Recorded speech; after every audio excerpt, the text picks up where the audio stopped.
Hi guys, how are you doing? And welcome to this video. My name's Anna. I'm a personal trainer, nutritionist and brain working recursive therapist, and the title of this video is Why Don't Diets and Food Restriction Work for Emotional Eaters? So I know you've probably tried a great many different types of diets. I know I did in my day. That's how I know about them all. I've tried them all, and you start off with great vigor, you're full of determination, motivation, willpower. We are independent, successful women. We know what we're doing. We have the knowledge. And yet it all falls by the wayside. And there is a reason for this. So we're going in through the body, aren't we? And the diets look at restriction and they look at calories in, calories out. But for emotional and binge eaters, it's not about calories in, calories out. It's not about the food itself. I know it seems that way. I know you feel like you're obsessed with one type of food, but it's not about that. It's about the emotion. It's about what the food represents. It's about how it makes you feel, So what does your emotional eating give you? For many people, it gives them a sense of relief, After a hard day at work and a lot of stress and the kids driving you mad, you come home and you end up emotionally eating and you literally go, It's that moment just for you, which is why it often happens when you're on your own, Whether it be late at night or whether you're in the car or whether everyone is out of the house and you're in the kitchen, it's that moment, that moment, that glimpse of time just for you, because we have so much to do. And ladies, we're givers, aren't we? We're givers. We give our time, our energy, our expertise to everyone around us. And we often don't give to ourselves. And that emotional eating, even though we hate it, is that moment that we give to ourselves. Now, people go, well, of course it's about the food because I can't stop eating it. But don't even tell me that you even taste it. I bet half the food you eat, you don't even taste. It's down that neck so quickly, it doesn't even touch the sides. Because you're trying to get that relief, you're trying to get that emotion, you're trying to get what you need from it, So I wanted to touch on this because a lot of emotional and binge eaters come to me with frustration and saying, I don't understand why, this diet worked for my friend, and I don't understand why, my friend restricted her calories and she lost 3 stones, and that isn't working for me, and I don't understand why it's not worked for me. And it's because it's not about the food and it's not about the restriction. It's about emotion.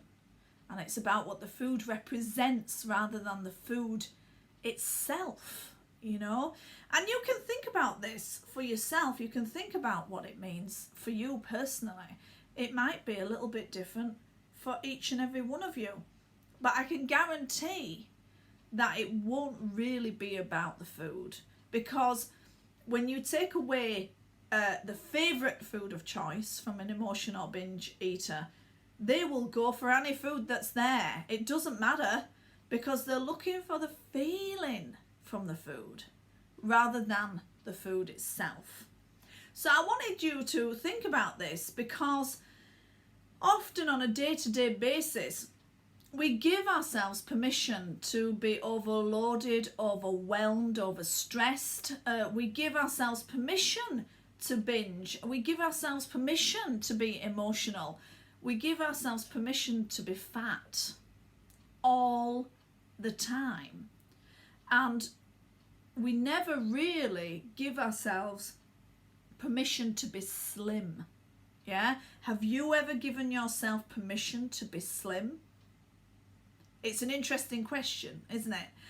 I used to dance years ago, and when it was time for shows, it's different now in the dance world, I think, but in those days, when you signed a contract, sometimes, not every time, but sometimes they would specify the size dress you needed to be, the inches you needed to be, sometimes maybe even the weight you needed to be. And I would diet and train and diet and train to get down to that specification. And even though I looked amazing and I was in a full-on show, I often think of those times and I think, did I ever really give myself permission to be slim? Even though I was, did I allow myself to be slim? And the answer to that is no, I didn't. So then after the show ended, or even halfway through the show, my weight would start to creep up. It would go up again, you know, and emotional eating would creep in, you know, through stress and things like that. So there's only so long we can battle the eating monster in our head, that emotional eating monster that's there all the time. If we don't get rid of the emotional eating monster, then it doesn't matter how many diets you go on, and it doesn't matter how many times you restrict your calories. The eating monster will win in the end. Why? Is he fueled by chocolate? Is he fueled by, you know, carbs? No. He's fueled by emotion. And that is the secret to breaking the emotional eating cycle. We don't have to go in through the body. We need to go in through the mind and the emotions. That's what we really need to do. So I want you to think today, what do you get out of your emotional eating? What does it give you? What does it do for you? You might not like it, you might hate it, you might be filled with self-loathing and guilt afterwards. But why do you need it in the first place? That answer to that question will lead you to the success you are wanting. If you want to know more about how I get rid of the emotional eating monster and how I help ladies with emotional eating and binge eating, just click below or head over to foodfreedomclass.com and check it out. There you will see lots of videos and lots of testimonials from my ladies telling you exactly how I've helped them to beat the emotional eating monster and why diets and traditional restriction of calories really doesn't work for the emotional eater. We're of a different make. We lead with our hearts and our heads. So I hope you're very well. I hope this has given you some insight into the emotional eating and why diets don't really work for it. And if you're interested in speaking to me, head over to foodfreedomclass.com and check it out. I hope you're very well, and I'll speak to you soon. Bye for now.